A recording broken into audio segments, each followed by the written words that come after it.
The Trop shuts her down. Will we have a wrecking ball by the fall? That's the question. You are Locked On A's, your daily Oakland A's podcast, part of the Locked On Podcast Network, your team every day.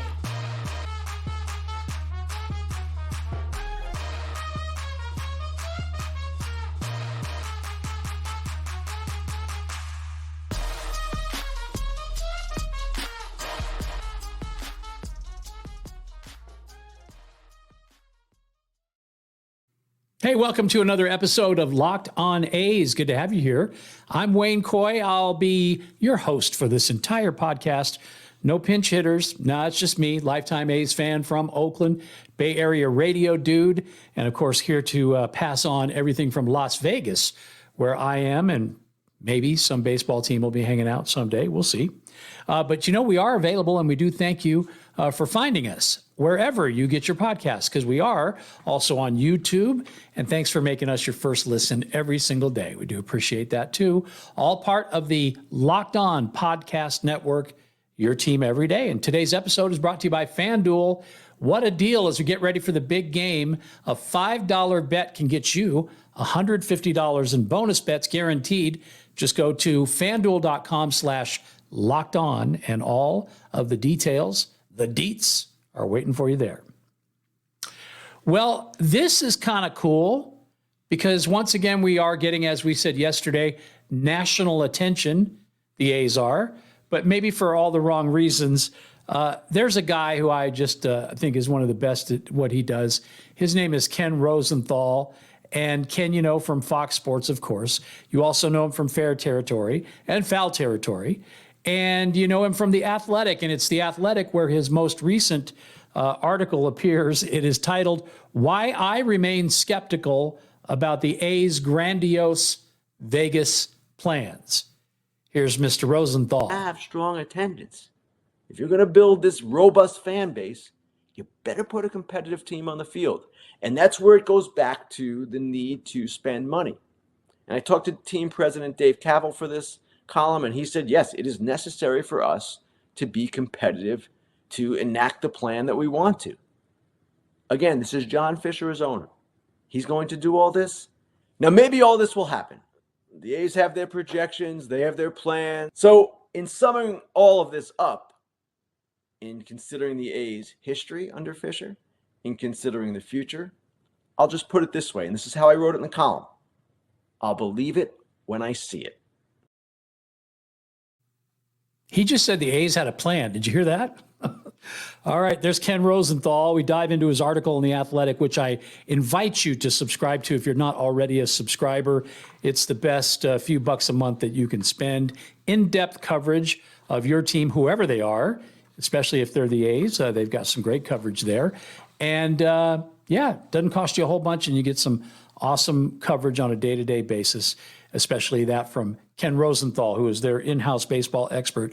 He says in this interview that he did with Dave Kaval, that Kaval apparently said he thinks that having the resources necessary to be able to increase a payroll is very important, and that fielding a competitive team year by year is extremely important, as you heard Ken say there.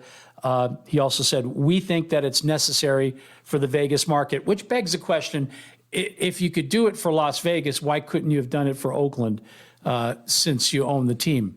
And that's, what are we going on, 20 years now, right? And you know how it works for the A's, which is build them up, break them up, right? Anyway, another issue that is pointed out in the article is the NBC Sports California contract, which right now is paying the A's somewhere to the tune of $65 to $70 million a year. Now, remember, after this year, no lease in Oakland, so where do they play? If you are going to abide by the rules of the contract and continue to receive that money, well, then you got to play in the Bay Area. Don't know where that's going to be. Doesn't look good in Oakland, that's for sure. So there's been talk about Sacramento, of course, which would make the deal basically null and void. Okay. Now, it's been speculated that if they did go there, there's a very good possibility that they would renegotiate the deal so that maybe they wouldn't make as much money, but because they're still in Northern California, they'd be able to work something out there. They do carry the Kings game, so it's not like there hasn't been a precedent. But it's funny because Dave Cavill's quote as it relates to that is, we're looking at all options.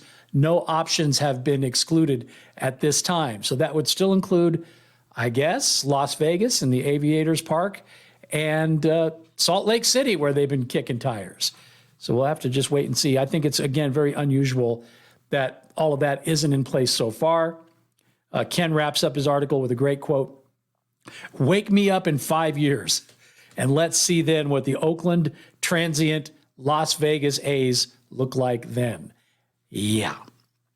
I love the comments. That's maybe my favorite part about The Athletic is you can definitely tell the intelligence quotient of the readers based on the kind of comments that show up. Hey, not on our show. We got no standards at all. But Ken does, so let's share some of these because they're pretty good. Patrick H. "Fisher and Cavill deserve every miserable turn of the card in Vegas. How do you even say this word? See what I'm talking about? They're smart people. Duplicitous, I do believe it is. Doing business. Oh, DB. That's not doing business, is it? No, something else. Rob Manfred does too. Okay, so Fisher and Cavill deserve every miserable turn. So does Rob Manfred. That's what he's saying. Thank you, Patrick. Smart guy. Colin S. "I lived in Phoenix for 7 years. I love baseball. I can promise that after the novelty of having an MLB team in town, it wears off. Indoor baseball in the middle of searing desert heat will never be a huge draw. Part of the ambience and the joy of going to a pro baseball game in the summer is that the weather is nice, and it's fun to be outside at the ballpark at a beautiful stadium with sweeping city views. You can tailgate, you can bar hop beforehand, maybe even walk around the city after the game. I've been to 3 games at PNC Park in Pittsburgh. I have no idea who won any of those, but they were 3 of the greatest baseball nights of my life simply because of the beauty of this place." So there you go, right? Somebody who enjoys his ballpark experience. And whether or not you're going to get that kind of experience in Las Vegas, well, that, of course, all remains to be seen. So we'll have to wait and see. He continues, "In Phoenix and soon in Las Vegas, you'll drive to a parking lot or a garage as close to the stadium as possible. You'll walk through 105-degree temperatures to a giant airplane hangar and watch a game with no or few cool views of the city or the mountains or the evening sunset. If you're a big baseball fan, well, that's fine. You're there for the baseball. But in the 40th largest U.S. market, I'm guessing the baseball purist fan base would maybe get you 15,000 a night, tops. Remember, the stadium's going to hold what? Now they're saying 33,000 if they build it. The NHL season takes place during peak tourism time in Vegas, only has to fill a 20,000-seat arena 41 times a year. Plus, they already won a Stanley Cup. It's true. The NFL is the NFL, 81 dates. In the dead of summer for a crappy team with no local history whatsoever, run by the most incompetent owner in sports history, this will be a disaster. Thank you, Colin S. Bringing it. Brian S., no relation. It's not super headline grabbing at this point, but this is easily going to end up being one of the most shameful episodes in MLB history. Forcing Fisher to sell the team has got to be in play. It's got to be good. This is a real estate Hail Mary by Fisher. He didn't have deep enough pockets, and he also pissed off enough people in Oakland that his multi-billion-dollar wet dream was never coming true, so now he's fleeing to Vegas to save his bacon, play his walk-up music, the Joker, and the Thief. Well, it happened. The big announcement by Bally's and the Rat Pack era casino resort, the Tropicana, it's been there since 1957, has set a date to close its doors for good. What does that mean in the big picture? Well, I'll hopefully be able to at least scratch the surface of answering that in just a minute. But right now, I want you to get started on your resolution. It is still January for a couple more days. And while it is Factor wants you to know what's happening for the new year. Factor's ready-to-eat meal delivery takes all of that stress out of meal planning. You don't have to worry about going to the grocery store. There's no cooking fatigue. You got nobody yelling at you because you burnt the steak. Okay, over 35 meals to choose from per week. Includes options for you. So whatever you're doing, calorie smart, vegan, veggie, keto, whatever you're into, they can take care of it and more. Plus over 55 weekly add-ons. You're going to have a ton of nutritious and most important, flavorful options. Ooh, that's some good flavor from Factor. Right now they're offering, of course, snack options too, like breakfast, smoothies, juices, snacks, and more to keep you going no matter what's on your schedule. And when things get hectic, well, that's when Factor's at their best. They become very flexible. Change your order up every week. You don't have to be locked in or locked on with plans, 4 to 18 meals a week, or you can pause. You can reschedule. You can go walk your dog. It's cool. Head to factormeals.com/lockedonmlb50. That's factormeals.com/lockedonmlb50. And keep looking to make sure I got it right. Use the code LOCKEDONMLB50 if that doesn't work for you, and you'll get 50% off. Either way, though, it's the code, or you just do that when you check out. Factormeals.com/lockedonmlb50. You get your 50% off. That's what we're saying. Check them out. It's Factor. Well, as we announced yesterday on the Twitterverse, Tropicana Hotel and Casino is shutting their doors for good. That's it. That's all she wrote. See you later. Thanks for coming. Parent company Bally's issued a public release, which was basically their internal memo given to the press, but whatever. It announces the date for their long-anticipated closure. The final guests will all be asked to check out on or before April 1st. I know what you're thinking. You're thinking, I saw the thumbnail, Wayne. How did you get the monkeys to wear the hats? I'd have to give up secrets if I told you. Can't do that. But yeah, April 1st. April 1st. April Fools. Are they? Anyway, doors are going to be closing for good on April 2nd. That is the day that they lock it all up and tell everybody, sorry, we're done here. Employees notified officially yesterday, and the announcements, well, they came with some union-backed assurances. Remember, union very strong in this town. And that does include severance pay of $2,000 for every year that you worked at the Tropicana. Now, I called there yesterday to get verification pretty early in the day. And when I did, I spoke to an emotional staffer who is now working behind the desk at the Tropicana, but he started out actually back in 1994 as a busboy. So yeah, I did the math. He started off as a busboy, still there. He says he's going to use his compensation to purchase an RV or retire, which is something that he admitted to me that he was already thinking about doing anyway. Once the property is shuttered for good, well, then Bally's intends to start working towards the eventual demolition. You've seen the videos. Nobody does it like Vegas. Nobody implodes a building like they do in this town. Memories? What memories? Tradition? What tradition? Actually, the Trop kind of hung around probably a lot past its expiration date. So the fact that it's being knocked down or gotten rid of isn't really a big surprise. The bigger questions are, what happens after that? Well, actually, what happens before that, because there's an issue, which we'll talk about here in just a second. But the memo did reiterate that thing that we already knew, or at least we thought we did, and now we do. The area devoted to the ballpark, the stadium, would indeed be 9 acres. 9 acres is the space for you. Try to get a retractable roof. Doesn't rhyme with you, does it? Anyway, 9 acres, that pretty much assures it's going to be a dome, right? I mean, there is no retractable roof stadium that fits on 9 acres, especially one that's butted up against the Las Vegas airport. So, dome, sweet dome, most likely. But before the A's can start their work and, start spending that $380 million on a dome, sweet dome, one thing that they have to do, whether it's them or it's Bally's or it's a combination thereof, is get through the mountain of environmental health regulations that are there to be dealt with and have to be. It's state law. They built this thing in 1957. I got one word for you: asbestos. That's right. It's kind of everywhere there on the property. And I don't know if you knew this or not, but getting rid of the asbestos is a process. Pretty much have to wrap the building. And then you got to control the dust that comes flying out.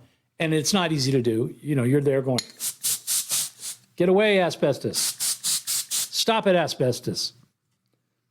Be a good name for a character on a Western, don't you think? Sheriff's in town. He's looking for asbestos. Anyway, it's going to be a minute. That's what I'm trying to tell you. And it's going to cost a lot of money. That's the other thing. Just looking at the Riviera, when they did it there, smaller property in some ways. I mean, it was tall. It was a couple of towers. And it was $42 million.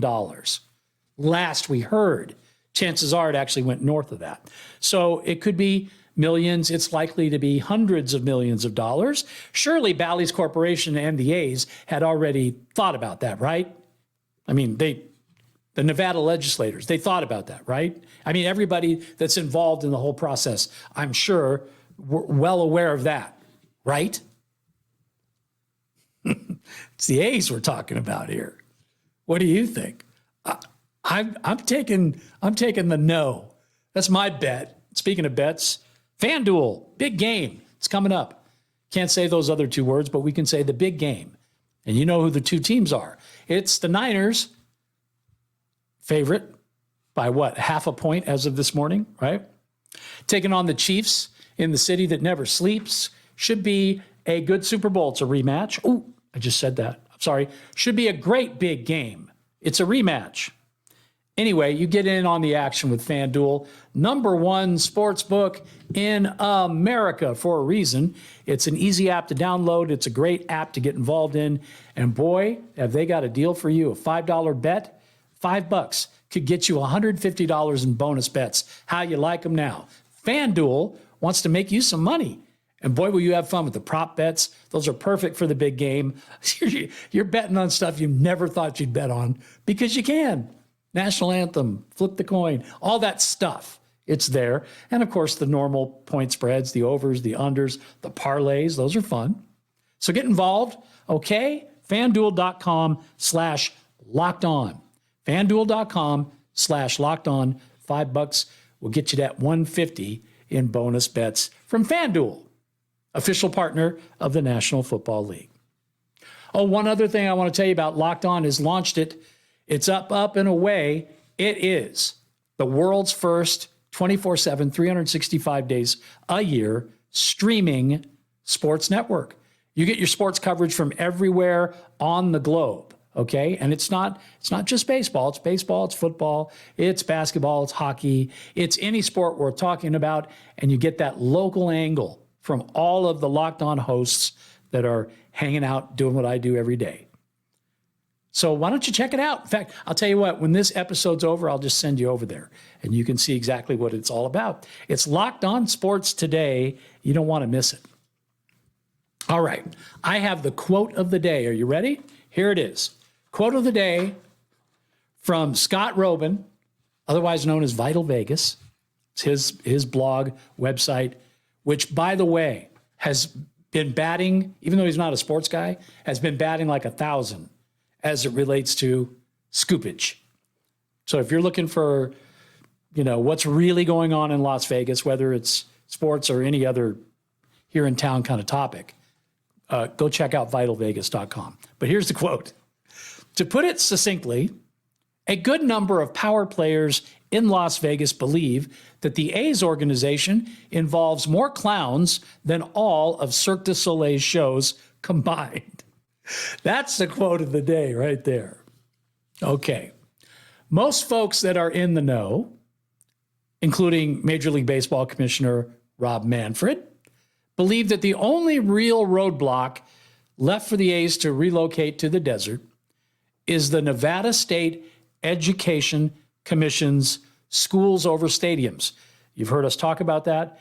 We've had the group on a couple of times, and we will again. It's a referendum initiative. What they're trying to do is get on the ballot come November of this year. The clock is ticking. There's some challenges. They lost a lawsuit that was filed by Oakland A's lobbyists. Yeah, that's right. The A's sued the teachers, and the A's won. And now that's on appeal. And while they wait for that decision, I figured it's been a minute. Let's reach back out to Alexander Marks, spokesperson for the group, the NSEA. And we asked him specifically about schools over stadiums and what's going on. Here's what he told us. Their team received the draft complaint on Friday evening, just this last Friday. They are conducting a final review right now as we speak. They're doing that. I's dotted, T's crossed. After a couple of attorneys sign off on that, the goal then is to have the suit filed by midweek. Okay, so we're counting down days, if not even hours, depending on when you see this, until that happens. Now, I asked a follow-up question. I said, well, that's great. What about the Supreme Court appeal? Because now they're suing. It's like, sue me, I'll sue you. But they did challenge the last lawsuit with the Supreme Court. Still waiting for a decision there. NSEA submitted their reply brief, and they did that last week, and now they are waiting on a determination as to whether they will be ruling on the previous record from November or if they want oral arguments to go with this appeal. Time frame for that, all to be wrapped up, is still yet to be determined, so it's the waiting, which is, as Tom Petty said, the hardest part. The hardest part. Oh, and of course, Locked On A's will be keeping you posted, because that's what we do as this whole thing goes down. Good friends over there. We enjoy our time spending talking about their cause, their mission, and we'll just have to wait and see if they're successful. Also, can confirm this, little scuttlebutt, little conjecture going around yesterday. It's true. I will be in my hometown for FanFest. And you talk about being psyched. I can't wait. I was there for the reverse boycott. That was a blast. But not only do I get to see the kids and grandkid, I also get to hang out with a bunch of A's fans and Oakland sports fans in general. Not just the A's. I'm talking about the Roots, the Soul. Yeah, we'll have a good time. The Ballers. Get to meet the Bees. I'll be there. It's FanFest happening on the 24th in Oakland. Everything that is Oakland sports. Big celebration. Thanks again, as always, to the Oakland 68s and Last Dive Bar and the rest of Athletics Nation who've done such a great job. The guest list, star-studded. Guy I used to love watching pitch back in the day through a screwball. Alvin Dark, manager of the A's in 1974, said about this kid, because he was a kid then, he's like Jeremiah, the prophet. They really thought, even that early on, that he was going to be an ace, and he certainly was. As far as I'm concerned, should have won the Cy Young Award in 1980. Go back and look at the stats. East Coast bias bit us in the butt there. Mike Norris, that's who we're talking about, from San Francisco, and he'll be there. Also, Billy North, who roamed center field with the best of them at the Coliseum, member of those World Series squads, and a guy who just enjoyed the game. And you could tell that by the way he ran the bases, the way he fought Reggie Jackson, whatever. You know, he did everything with a little gusto. So Billy North will be there, along with Ben Grieve, former Rookie of the Year, maybe the sweetest swing since Ted Williams. Boy, did he have a great swing. It was one of those where if you just look at the film of the swing, you'd be like, well, that guy had to hit 400 every year, right? Well, no, but whatever. You still look good. Grant Balfour, a little rage showing up at FanFest from Australia. Chris Davis, Crush. What a consistent home run hitter he was for the A's not so long ago. And Trevor May, who just last year did a great job on a not-so-great team as the A's closer, and then retired in a blaze of glory. And oh, by the way, he didn't just burn the bridge, he torched it, right? So there is absolutely no love there for this organization as it relates to how Trevor feels about the way they treat their fans, the whole Vegas thing. So, yeah, he's showing up. After one season, I'll tell you what, he's one of those guys where as I have gotten to know him better through the media and through his own channels. He's a streamer as well. I really would have loved it if he could have played here for like 10 years. Because as far as I'm concerned, he fits the bill. Trevor May, Oakland A. Yep. So we also caught up with Jared Isham, just to give you another update. Jared is one of the directors, along with Gabe Cullen, of that highly anticipated documentary film called Summer of Sell, which chronicles, of course, everything that happened last year, including the reverse boycott. And I asked Jared for a timeline. He said, "Are you kidding me? This thing's continuing to be a story as it goes." And it is. He said that the timeline at this point is really when we know, we'll know. Now, he'll be at FanFest, so will Gabe. And of course, they'll be recording the whole thing. So we'll get some great footage, I'm sure, out of that. Of course, opening day in Oakland, whether or not there's going to be another boycott, don't really know yet. Progress report, he says, as of now, they're just following things as they go. They would like to start working on this thing to hopefully have it at least in the editing phase by the end of the year and then out soon after that. He invites everybody, though, to stay tuned, and I invite you to check him out online. It is summerofcelldocumentary.com. We've had the guys on before. We'll have them on again as we move closer and closer to the release of that movie. Hey, I appreciate you being here. You did it. You made it all the way to the end, which means I owe you a debt of gratitude.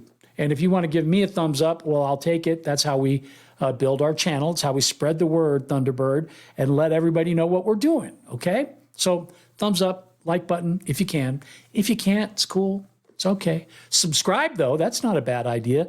That lets you know immediately when we're getting ready to do it all over again. A new episode, you'll get notified, and then we'll hang out some more, which I would love. So do that. Don't miss an episode. And do come back for the next one if you can. My name's Wayne Coy. Thank you so much for being here. And until next time, you keep on swinging.